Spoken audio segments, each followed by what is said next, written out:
Naloko ka daw. Opo, pero hindi, ang alam ko po is hindi po. But you are denying that you accepted money from Cassie Ong. Yes, Your Honor, because we don't deal directly. So in Your other Honor. words, Mr. Chairman, somebody is lying between the two. Maliwanag na maliwanag. May nagsisinungaling sa inyong dalawa. Hindi namin malaman kung ikaw o si Cassie. We've been very, very lenient with you. And we hope that you will try to answer all the questions truthfully. Otherwise, this committee, again, will cite you in contempt. And now, sinasabi niya na naman na witness lang daw siya. Again, she represents Lucky South, paying such amount to Dennis Cunanan. And of course, Dennis Cunanan is now refuting that. But if Cassie Ong will stand on that statement, she's lying. Nung una, sabi niya, real estate lang, wala siyang pakialam sa operation ng Lucky South 999. Nagpag-core sila, then, eto na naman, kay Dennis Cunanan. Sinabi niya kanina, nandito tayo lahat. You check the record. Sabi mo, binigay mo kay Dennis Cunanan yung pera. Now, you're telling us again, bago na naman na you're just a witness. So you're lying. Just for the record, Mr. Chairman. Dalawa na yan. Thank you. Pag pangatlo, baka mapilitan ako that I will move to cite you again in contempt.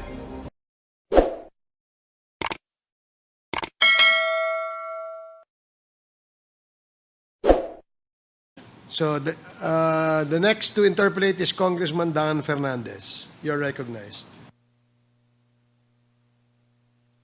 Thank you, Mr. Chair. Kasi you have written us a letter, no? At sa sulat mo, addressed to the Quad Committee sa apat na chairman, wini-withdraw mo yung iyong signing of waiver. Why? Hindi ko pa po totally wini-withdraw. Okay. Nung time na nangako po ako or nagsabi ako ng yes sa inyo is yung time na wala pa po akong kaso. As of now, I have 87 cases po. Oh, yeah. So, And- sige, go ahead. Okay lang po. Yeah. And gugustuhin ko po sana na malaman muna ng lawyer ko or mapag-aralan po nila yung possible na ano. Hindi ko po kino-close yung door for that. Again, pinirmahan ko po siya nung time na binigay po ni Comsec. On the spot, hindi po ako nagdalawang isip for that po. And as a matter of fact, ay nung pinirmahan mo siya, during the time na nagkaroon tayo ng hearing, 2 days after, pinail ng NBI, ng PAOK, saka ng AMLAC yung case, no? Pero Yes po. that case was, pupunta muna yan sa preliminary investigation para makita nila kung meron siyang probable cause. And I have seen yung dokumento, isang makapal siyang documents. And out of the 35 na mga kinasuhan doon, pang 34 ka. Alam mo ba yan?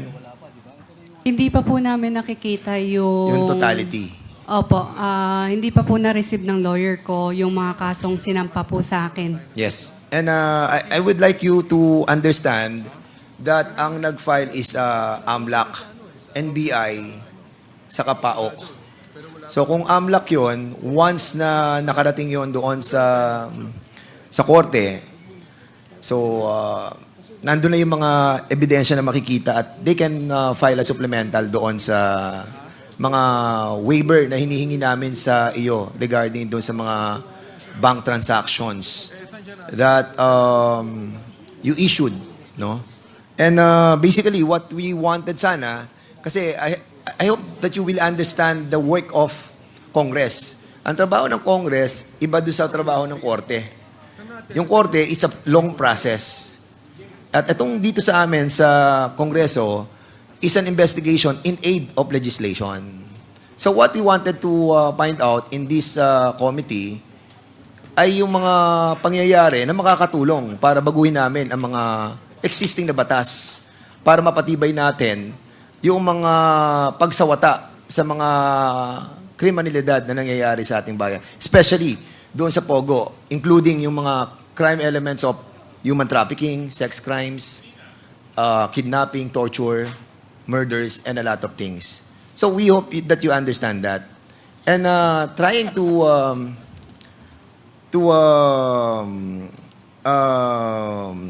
do you call that?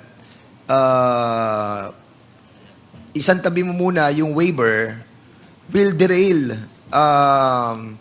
the purpose of this investigation. Do you know that?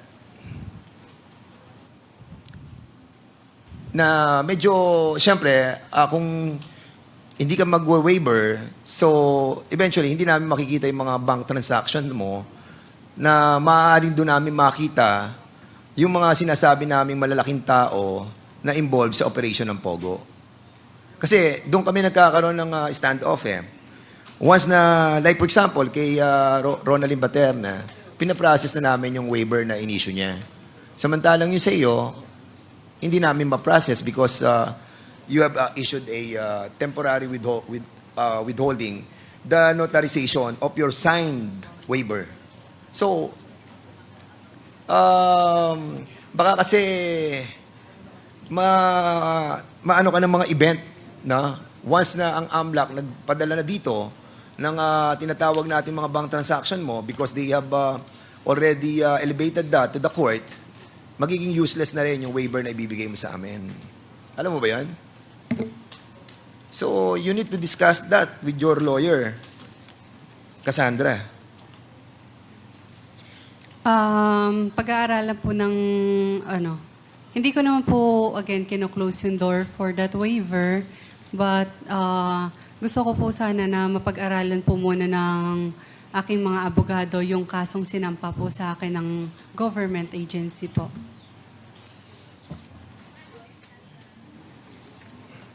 Doon sa 46 buildings that naandun sa Porac. Kasi sabi mo kanina, 40 plus, di ba? 46 yung buildings doon eh. At doon sa 46 buildings na yon, kasama doon yung mansion? Hindi po. Hindi kasama yung mansion. Okay. So, kanina may binanggit si Mr.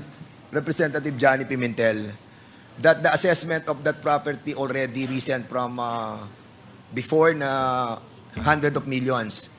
But according sa assessment, it recent to 2.5 billion. Tingin mo, umaabot na ng 2.5 billion yung property, including the lots, the buildings, the structures, the golf courses. Merong golf courses yun, di ba?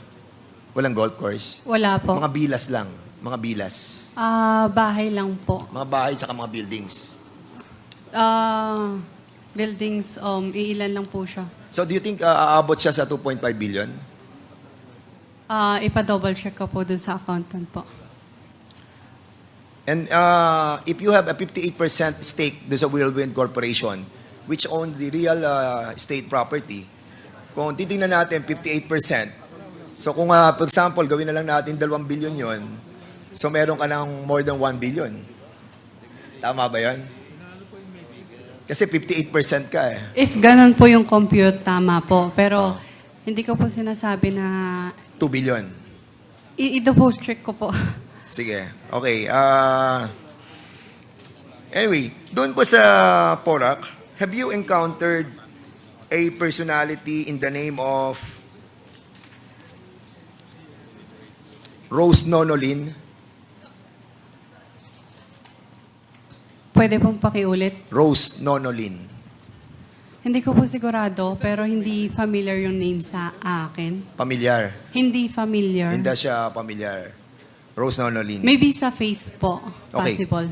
Nung June 4, yung Lucky South 2024 was raided by government operatives. Do you remember the time na na-raid to ng DILG?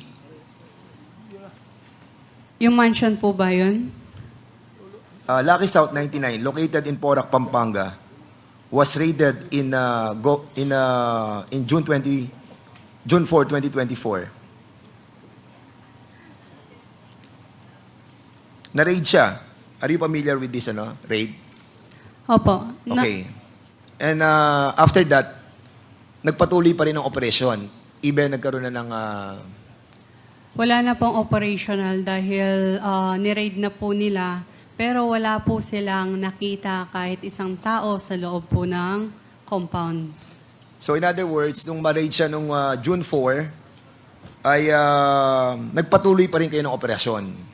Again, wala na pong operation by that time. At nung ni-raid po yun, wala na pong operational dahil po nag-email po ang PAGCOR sa amin na hindi na po nila i-renew yung, tawag dito, yung lisensya po namin. So hindi na siya nag-operate after June 4? Yes po. And pwede na po akong bigyan ng chance mag-explain regarding dun po sa pinakita niyo last time sa akin na Na? torture. Yes, sige, go ahead.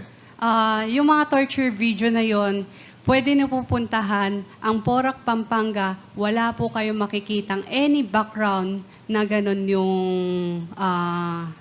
yung room ng torture. Kahit ikutin niyo po ang buong Porac, Pampanga na meron po doon sa sinasabing illegal Pogo raid na ni-raid So, ng PAOK po. Ang ibig mo sabihin, yung 46 buildings na yon, walang nagmamatch doon sa pinakita nating mga torture. Yes po. How can you be sure of it? Again, hindi po ako Were you sigurado. able- Pero po, Yes. Hindi ka dun sigurado? Ha? Hindi ka sigurado? Hindi, kasi Hindi ka yung... sigurado na doon naganap yung mga torture na sinasabi ko Kasi kung during the last makikita time. nyo po yung video Yung background. doon. Opo, yung background ng video, wala po kaming ganun na background. Sa lahat ng 46 buildings? Yes po. And in every building, how many rooms do you have sa bawat building? Hindi ko po sigurado. Pero, kasi wala kong... Hindi ko pinapakialaman yung operational nila. You know, kasi galing kami doon eh. We have Opo. seen the place eh. Yeah. And at the same time, ang lawak ng lugar.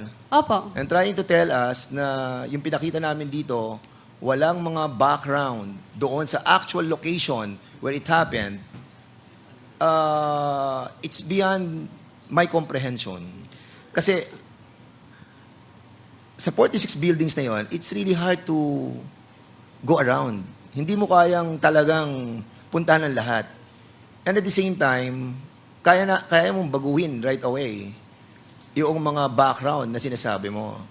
So don't tell us that the videos, the tortures that was raided by PAOK TF, and they were able to confiscate thousands of cell phones at nakuha mismo doon sa area where it was raided, doon nakuha yung mga video ng tortures. And I think it's quite offending on the part of the PAOK TF to tell this story na walang mga background na gano'n. Kung hindi mo siya mako-confirm that you were able to visit all the 46 buildings in that Pogo Hub. Mr. If you were able to see all of the rooms of the 46 buildings, then I will believe you. Mr. Chair, kami Yes. po nagpatayo doon. At nung ni-raid po yun, hindi na po kami nakapasok. Even Wordwin, hindi na po makapasok. Noong, Ni-raid po yun. Nung ni-raid, nung sinasabi nung June 4, hindi ko Yes. maalala yung exact date ng raid eh. Nung ni-raid nung June 4, hindi na po kami nakapasok. Any staff from Wordwin, Wordwin, Lucky South, hindi na po sila nakapasok. so in other words, So, imposible. Cassie, you're telling us because you are trying to tell me that you know the different backgrounds o yung mga pasad ng different rooms and buildings for that matter, yung 46. So, meaning kung alam mo lahat yung mga pasad at yung mga background ng mga different rooms, you are directly involved in the operation of Pogo. Again, Mr. Chair, correct ko lang po ha. Kami po nagpatayo, kaya alam ko po Exactly. yung background. Pero hindi po at never po ako nangailam sa operational ng any Pogo po. Meron po ba ditong present na makakapagturo kung ako po ang kung nakisali po ako sa operational ng Pogo po? And that's why I was a bit shocked when you are trying to tell us that it's a different background ng mga torture victims that I have shown in the last hearing. Because parang ang feeling ko, alam na alam mo lahat ng bawat rooms ng bawat building doon sa Porac. And that's the reason why nagkaroon ako ng konting doubts sa sinasabi mo that you are not an operator of the Lucky South 99. And for that matter, Cassie, ikaw ang authorized representative ng Lucky South, correct? Yes po. From to ensure- 2019 up to present. From 2019, meron naging ilan years na hindi po ako naging authorized po. Yeah. Yes po. Uh, Nung huli lang po. So, bali, And Mr. 2019 Chair- up to present, ikaw yung consultant. Nakalagay dito sa PDS mo that was submitted sa PAGCOR. 2019 to present, Lucky South 99 Outsourcing Incorporated, consultant ka. Correct? 2019 po, and meron po sa pagitan ng 2019 hanggang present, wala po ako. So you lied. Nung You lied present, you lied on your PDS. Kasi sinasabi No. mo dito, 2019 to present, Lucky South 99 Outsourcing, consultant ka. And yes, iba yung consultant po sa... yes. And 2023 up to present, Lucky South 99 Outsourcing Incorporated, authorized representative ka. Opo. Yun. So, meaning, hindi ka nawala sa Lucky South 99. I mean, nung panahon na yon, yes, consultant pa po ako, pero madalang na lang ako naging consultant. Pero nito, you are a part of the Lucky South 99 from the inception up to 2024. Is that correct? Yes. Okay. So, in other words, even you are a authorized representative from 2023 to present sa Lucky South 99, naging incorporator ka naman ng Whirlwind Corporation from 2022 to present. Hindi ko po sigurado yung year. It's in the PDS. Yeah. Hindi ko po sigurado yung year. Yes, you submitted this sa PAGCOR. Kaya I'm just basing this on the documents that I have right now. At lumalabas dito na 2022 to present, ikaw ang executive assistant ng Whirlwind Corporation. 2023 to present, ikaw naman ay authorized representative ng Lucky South 99. And noong March 26, 2024, you have the 58% of ownership of the Whirlwind Corporation. Is this correct? Yes po. Okay. And as a matter of fact, Cassie, yun na nga, katulad na nabanggit natin noong nakaraang hearing, you were with Attorney Harry Roque and Altenco when you paid yung kakulangan ng Lucky South 99 doon sa opisina ni Altenco. Tama? Opo, nagpasama lang po ako noong time na yun. So being the authorized representative, ikaw naghawak ng pera para ibayad sa PAGCOR. And it reaches like $500,000 yung mga binayad mo sa PAGCOR. Am I correct? Hindi ko po sigurado dun sa amount.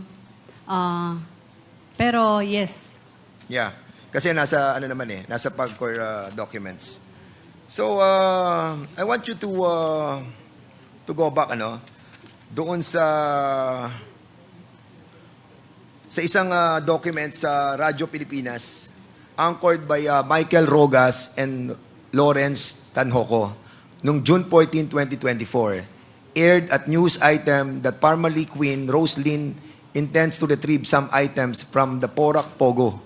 The news cited an unnamed source from PNP Region 3 who they tried to bribe allegedly through a certain Alvin Constantino. So, andun daw si Roslyn, yung mga gamit niya sa Pogo, sa Porac. And that's the reason why a while ago I asked you about si Roslyn. So, hindi mo siya kilala talaga. Hindi ko po sigurado kung kakilala ko siya. Maybe sa face, but not sa name. The reason po. why I ask you about this Nono Lin, kasi siya yung asawa ni Wen Xiong Lin, who is involved with drug trade starting nung year 2003. At kung nandun si Rose Nono Lin, according sa Radio Pilipinas, anchored by Michael Rogas and Lawrence Tanhoco, then worried kami na ang pogo mo ay merong mga involvement of drugs. Hindi ako nagsabi nito, ha? Yes Ang po. nagsabi nito, yung Radyo Pilipinas. Opo. Hindi ko po alam yan. And possible, hindi ko po talaga siya kilala. Again, hindi ko po yung Pogo. Iba po yung Pogo sa Yes, I'm real sorry. I'm estate sorry po. for that. And hindi So, po ako naging operational ng Pogo. Yes.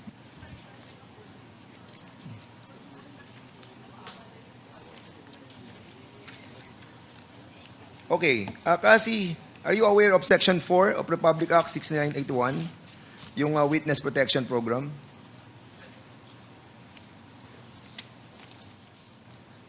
Pwede kong tanungin yung lawyer ko for that. Hindi ko po alam eh. Ang Witness Protection Program ay dito under sa Section 4, may kapangyarihan ang committee ito na irekomenda sa ating speaker na ikaw ay mag-under sa Witness Protection Program. Ang Witness Protection Program ay kung makikita ng committee ito na magsasabi ka ng totoo, lalo't higit doon sa mga involved doon sa mga transaction para malesen o mitigate yung crime that will be filed against you. Pwede kong konsultahin yung abogado ko for that. Nandiyan ba yung lawyer para mo? lang Wala ba si Attorney Topacio? Attorney Joey po. Hindi ba pwede si Attorney Topacio ang sumagot? Yes. Can you try to can you please enter your appearance, your name, and what law firm do you work for?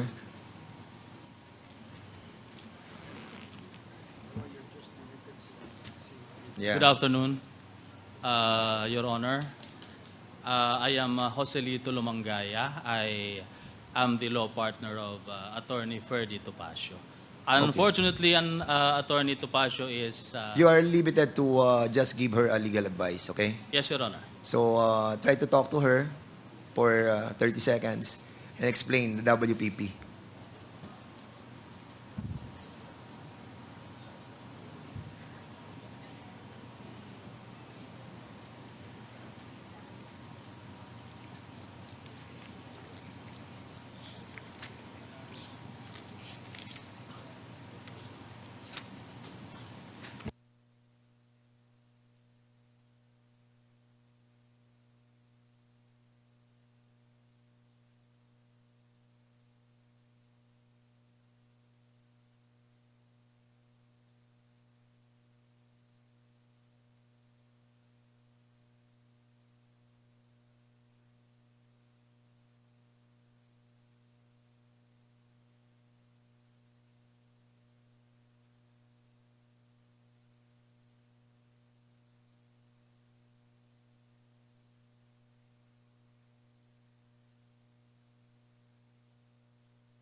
Okay, sige, Cassie, are you aware of the WPP? Na-explain na po ng Sige.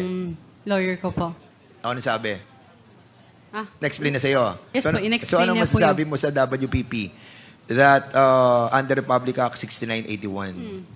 So, kasi yung waiver na binigay mo sa amin, tapos withhold mo, so, kung hindi mo na siya itutuloy, at hindi na natin malalaman yung mga sinasabi namin about doon sa mga bank transactions that you have issued, then, basically, mapupunta na talaga sa korte lahat yun. So, you will not have any opportunity anymore to enter into our WPP. With regards to Section 4, with regards to Section 4. Doon naman sa DOJ, they have also the process of entering the WPP. Pero we are giving you the opportunity, the fastest way, no? Here. Kasi in aid of legislation kami. But of course, certain lawyers, no, law firm, siyempre gusto nila mahabang proseso sa korte. Di ba? You know that. Because, may bayad ng lawyers eh. Di ba? Dito, mabilis yung proseso namin. And once you enter the WPP, no, if we see that your revelation entails that amount of being under the program, then mamimitigate yung mga kaso that will be Again, Mr. filed Chair. against you. Sige, go ahead. Hindi ko po sinasarado yung pag-waive ko po. Again, sinign ko po siya that night nung binigay po ni Comsec po sa akin. Okay. Hindi po ako nagdalawang isip. Pero dahil nga po finailan nila ako ng kaso, I just want to, para maging protected din sa sarili ko. But you have to remember, yung filing ng kaso sa iyo, it's a for preliminary investigation. So ngayon, ang tanong ko sa iyo, Cassie, kasi sa dami-dami naman na pumasok na pera doon sa Whirlwind, saka sa Lucky South. So sino mga nare-remember mo that you issued check na mga kilalang personalidad? Wala po. Wala kang Sa na-issuehan? pagkakaalala. Wala po. Sa pagkakaalala mo. So may nakakalimutan ka pa. Hindi po. I mean, sa pagkakaalala ko po, wala po. You're under oath. Yes po. Kaya nga Ah. po, sa pagkakaalala ko po, Sa wala po. pagkakaalala mo. Opo. Alam mo, magandang sagot yan eh. Kasi kapag na-corner ka naman, sasabihin mo, ay, naku, nakalimutan ko kasi yun. Di ba? Hindi po. Di ba? Ang alam ko po, wala po. Wala kang naaalala na politiko, senador, gobernador, mayor, congressman. Wala po. Wala po. Wala. Wala po. Okay, cash. Yung binigay mong cash. Saan po? Sa mga tao sa likod ng Pogo. Connected sa Pogo po. Oo, yes. Again, Mr. Chair, Wala din. hindi po ako Ang nagbibigay. operational ng Pogo. Okay, so we're trying to make it sure, no? Kasi, ha? Ayan, sabi ni Chairman Ako, talaga. Alam mo kasi, Kasi, Kindly wrap up. we wanted to help you, no? Kasi 58% yung ownership mo ng Willwind. And when you issued a transmission of money to PAGCOR amounting to more than $500,000, including the $50,000 cash, no? Medyo questionable na sa amin yun eh. Kasi siyempre, for a young businesswoman as you are, no? Parang yung paghahawak mo ng ganung malaking pera, medyo mag-iisip kami kung talagang galing sa'yo. Or, sino nagbigay sa'yo ng ganung kalaking pera? Regarding naman sa PAGCOR payments po, hindi po siya galing sa amin at hindi po siya galing sa Whirlwind. Galing po siya sa Lucky South. Correct. Lucky South. Sa renter, yeah. Yes, Lucky South 99, di Yes, ba? galing sa mga So- okay lang po i-explain ko. Yes, sige, go ahead. Oo. Kasi ito yung in-issue mong Yes ward- po. That's ward- why nandyan po yung pangalan ko po. Ako po yung authorized po ng Lucky South para magbayad po niyan. Yes, correct. Opo. So ngayon, Yung pera na po yan, hindi ko po in-issue from my own. Hindi din po siya galing sa corporation po namin. wait. In-issue mo tong $200,000 sa account number 340-403-7632. Yan yung sa PAGCOR Dollar Fund. At in-issue, ito naman ang galing sa iyo, Catherine Ong, Lucky South Outsourcing Incorporated, OGL 23-1102. Tapos, andito yung account number. So, kaninong pera yon? Yung pera po yun, galing po sa Lucky South. na ikaw ang nag-issue? Na ako po yung nagbayad. Sige, kaya nga, wire transfer. Hindi po siya transfer. Binayad mo ng cash? Yes po, sa land bank po. Ayan po yung resibo po. Yeah, ikaw nagbayad ng cash sa land bank. Yes po. So, dinala mo yung pera na $200,000 sa land bank para payment doon sa PAGCOR. Opo. At sino nagbigay sa iyo ng $200,000? Si Mr. Cheng po. Si Yung assistant ni Mr. Cheng. Ching. C-H-E-N-G. Ayun ang alam ko kasi Chinese eh. Okay. Alright. Pwede interject lang si Ay, okay, sige, go ahead, Congressman. Paduano. Ano lang po, Miss Cassie. Kasi, kanina pa po naririnig ko that you are not involved in Lucky South 999 operation. But inadmit mo po that during your visit in PAGCOR to settle the accounts of Lucky South 999 with Harry Roque, bakit ikaw? Di ba sabi mo kanina, you're not involved in the operation of Lucky South 999? Then, all of a sudden, you represent Lucky South 999 sa PAGCOR na alam mo, pogong pinag-usapan doon, that the sublease agreement, not the sale of the property in which ang claim mo is real property lang kayo. And you've said na hindi ka involved sa Pogo. But now, you're confirming that you represent Lucky South 999 to settle the account of a Pogo licensee, which is Lucky South 999, doon sa PAGCOR. Napaka-inconsistent po. Hindi po. Bakit hindi? Nagbayad lang po ako at nag-present para sa Lucky South 99. Ayun yung problema. Pero po, okay lang po magsalita po? Yeah, tapusin Pero mo. po, hindi po ako, wala po akong kinalaman. Mr. Chair, I'm sorry. We cannot allow this kind of attitude from Ms. Ong. Allow the members to finish their question, okay? Masyado kang pa-cute eh. Hindi po. Pasensya na rin po. So let it be a reminder to you, Miss Cassie, na patapusin mo munang magtanong ang ating mga membro bago ka sumagot. Okay po. Pasensya na po. Please proceed, Congressman Lastly, Paduano. And address Chairman, the chair, Mr. Chair. Ask her, direct her to address the chair. And address the chair. Pag sasagot ka, address the chair bago ka sumagot. Okay? Okay po. Thank you. Thank you, Chairman. Let it be put on record that Cassie Ong is lying because inconsistent po yung sinasabi niya kanina.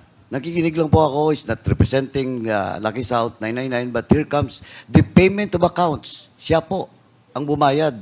Kahit sabihin mo pa po, hindi mo pera from Chen, but still, you represent Lucky South 99 in PAGCOR to settle that account. That's on record. At pag dinay mo, you're lying na. Thank you, Congressman Paduano. Please proceed, Congressman Fernandez. Okay, Cassie, there was an issue between you and Mr. Dennis Cunanan with regards to the $500,000 that supposedly Mr. Harry Roque told us that you gave to Dennis Cunanan. What's the truth about this?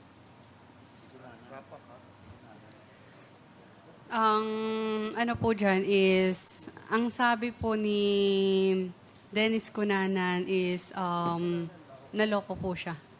Pero nagbigay ka ng $500,000 kay Dennis Cunanan? Because Dennis Cunanan was denying under oath that he received $500,000 from you. I think hindi po. Nagbigay ka ba o hindi? Nagbigay po, pero hindi po buong 500 po. Magkano binigay mo? I-double check ko po. Mr. Chairman. Cassandra, panay ka check ha. Hindi po, Mr. Chair. Hindi mo matatandaan yung ganong kalaking pera, $500,000 or $400,000 na ibinigay mo kay Dennis Cunanan? Personal mo bang binigay yung $500,000? Sabihin na natin $400,000. Personal bang binigay kay Dennis Cunanan yung $400,000 or whatever price is that? Whatever amount is that? Personal ba o hindi? Yes po. Personal. Binigay mo sa kanya. So, kung binigay mo yung almost $500,000 kay Dennis Cunanan, so ibig sabihin, nagsisinungaling si Dennis Cunanan. Mr. Chair, hindi po isahan yan. Yes, no matter what. So, Basta nagbigay ka ng almost 500,000 kay Dennis Cunanan.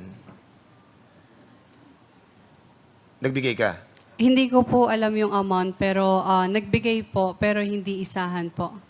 Okay. Is Dennis Cunanan here? Yes, yes, he's here.